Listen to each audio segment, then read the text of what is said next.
Driving in South Lebanon is like driving through a horror film. Streets are empty, except for the destruction recent strikes have left behind.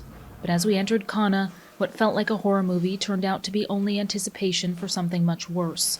An entire city center, once bustling and alive, now reduced to ashes, along with many of its residents. Just giving you an idea of who was living here, this is an Arabic grammar book, and it says that this is for grade 5. So there was a 5th grader living in this building, also a cell phone there.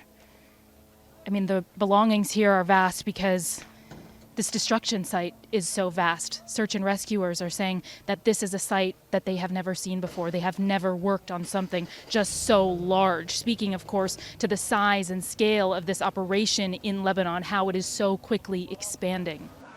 The scale of the destruction is huge. It is indescribable. It's a clear crime from the Israeli enemy. We cannot determine the number of martyrs because of the destruction of the buildings. The rescue teams are working on removing the bodies from the rubble. Qana knows tragedy all too well. In 1996, Israeli shelling of a UN compound killed more than 100, and in 2006, an airstrike on a residential building killed dozens. Just 3 months ago, I interviewed the head of Qana's municipality, who said the strength of the city meant it could never be defeated. Today, he had trouble holding back tears, but remains defiant. Despite the destruction we see today, we will never leave. And we are clear, we stand with the resistance that protects our land and dignity from all the enemy's massacres. We continue to adhere to these values that we raised with it, and we will die for it. Oddly, between various destroyed buildings was a large dog. We soon found out he was not a stray, but grieving.